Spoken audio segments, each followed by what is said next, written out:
Robbie Lyle from Arsenal TV. I'm hoping you can hear us. Very good morning. Martin Odegaard has been confirmed. What do you make of that one? Very happy, very happy. I think that when he was at Arsenal on loan, he was very, very good. Really impressed with him. He's a very creative player, which is something that Arsenal really have been lacking. You could see in the game last week against Brentford, you know, we really lacked creativity. He's only 22. He's a captain of Norway already.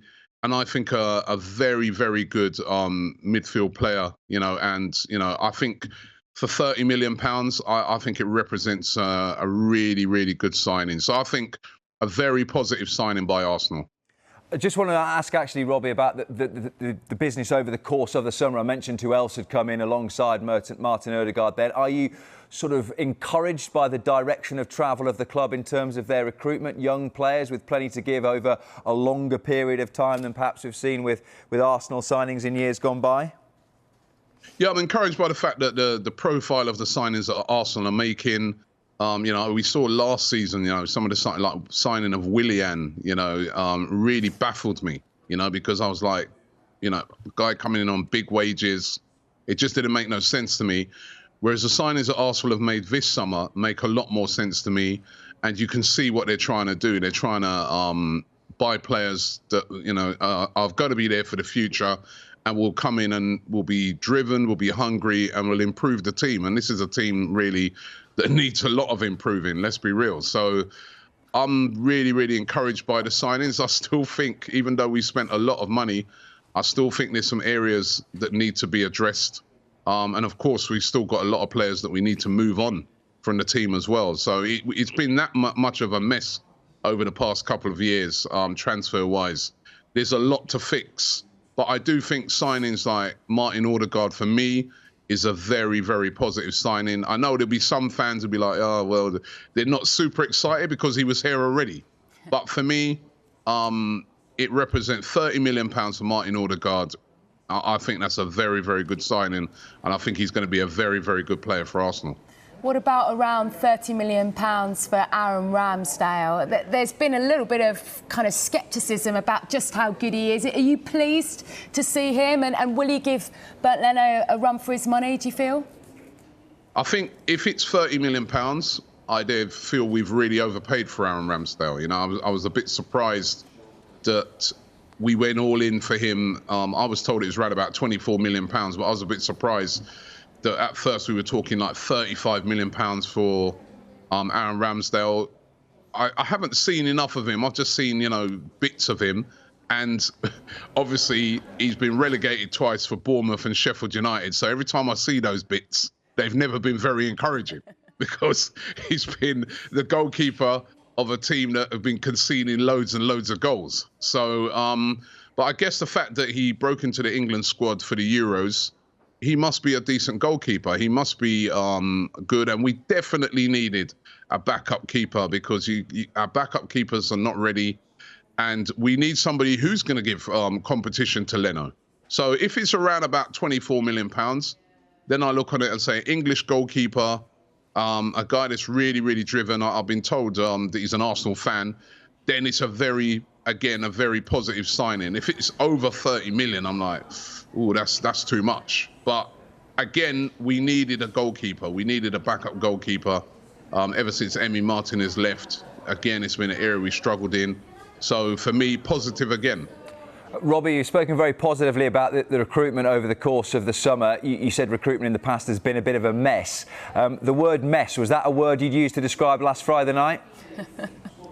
There's worse words. Please don't say them at 8:09. Thank you very much. Don't worry, I won't say them. I won't say them, but there are worse words for that. That was a horror show. It was really, really bad. I was at the game. And whilst I've got to say there was a lot of mitigating circumstances, we now know that, which I couldn't understand why Arsenal didn't just say at the time, but we now know that, you know, both Lacazette and Aubameyang had COVID, so they couldn't play. You know, there was Balogun playing up front. It was his first ever game for Arsenal. You know, guys like Martinelli just literally came back from the Olympics, hasn't had no pre-season, straight into the team. We were missing so many players. Thomas Partey, key players. However, what really disappointed me on the night was the performance. There didn't seem to be any cohesion in the team. We were passive. It was so poor for the first game of the season. And so it was really, really disappointing. And I think what every Arsenal fan wants to start seeing now with the team is a pattern of play, a style. I'm not sure at the moment what our style is. And I've always known what our style has been over the years. But at the moment, if you said to me, what style do Arsenal play? I don't know. It's just all I can say is we play out from the back very poorly. That's all I can say at the moment for our style. We've got to be more creative. We've got to get the ball forward to the players up front, because we do have some very good players up front that can hurt teams in Saka, Smith-Rowe, Pepe, Aubameyang if he's fit for Sunday. So last week was really, really poor. Sorry, Gail. Aubameyang, I mean, he needs a good season, doesn't he? He signed that contract extension last year. We were talking to David Ornstein before. He said you can win things with kids, you can perform well in the Premier League with kids, but you need your senior players to step up. And do you feel that he and some of those other senior players need to do that? I think Aubameyang, is such an important player for Arsenal. We really got to get him back on form. And even though I was really, really disappointed with his performances last season, I felt it really hard to criticise him, because the previous 2 seasons he's carried us with his goals. So we need to get him back on form. I think, again, when I really look on the Aubameyang situation last year, I hear people saying things like, oh, well, he got his big signing, now he's just switched off. No, I feel that we have to remember he had a bereavement in his family. He got malaria. I think he just had a really, really bad season. But I just feel there was factors there that all led to that. And I think we could see a guy that could really bounce back this season. And for us to do well, it's very important that he does. He didn't have a great pre-season. Missed quite a lot of chances, but he was getting in the positions. And I feel that if we can get him back playing really well, he gets that smile back on his face again. He's vitally important, because on his day, he's one of the best strikers around. He really is. He's clinical. His goal-scoring record for Arsenal, apart from last season, has been absolutely brilliant, and throughout his career, actually. So he's such a vital player for Arsenal. We've really got to get him firing. And, if we can get him firing with the youngsters that we've got some great youngsters, we can start pushing back up that table. And I think what I want to see, and what I think the majority of Arsenal fans want to see, they want to see that team exciting us again. That's been one of the real downers last season. And again, we saw it last week, is that we haven't been excited watching our team. And I can't understand it, because there's a lot of very exciting players in that team. We know we're not as good as the top 4 that are around at the moment, and we've got a way to go to catch them up. But we should be doing better than what we're doing. I mean, 8th place last season is simply not acceptable. Robbie, you said in an answer a couple of questions ago about a lack of identity. That surely comes down to the manager, doesn't it? And Mikel Arteta's had a decent amount of time in the job now. He can't say that he hasn't been backed in terms of recruitment over the course of this summer. So is the fans' mood at the moment very much that this is the time that Mikel Arteta really has to deliver now? I think 100%. I mean, there are no more excuses. He's been backed heavily this summer. I think it's £129 million we would have spent now, which, as it stands at the moment, we've spent the most. So he's been backed. Players that he's decided to keep, like Granit Xhaka, those are his decisions. Those are his decisions. Players that will be leaving are his decisions. He's now had, this 2 seasons nearly.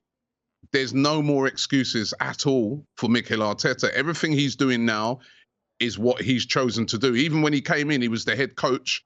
He then got promoted to the manager. So these signings, everything is down to him, is down to Edu. It's all on them. So now the honeymoon period for him is well and truly over. The fans are looking at it and saying, right, Mikel, now you've got to produce. You've got to get the best out of these players. I really sincerely hope he does. I have to say the jury's out, because, 2 seasons, finishing 8th for a club like Arsenal is just not good enough, simply not acceptable to the fans. and we're looking around the team and we're like, all right, yes, there's a way to go, but even with the players that you've got there, we shouldn't be losing to Brentford.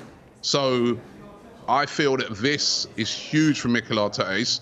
It's a tough start for him. Brentford, Chelsea, Man City is as tough as it gets. It's a really tough start, but you know, it's like with fans, you know, we only put up with things for a certain amount of time, and then, you know, that honeymoon period is well and truly over. We want to see results, and I hope he can do it. Thank you very much indeed, Robbie. Just one final thing to confirm as well to you watching at home. Arsenal have said that Martin Odegaard will definitely not be available for that game on Sunday against Chelsea, as they await visa clearance before he will be available. But Robbie, you have been available this morning, and thank you very much indeed for being with us.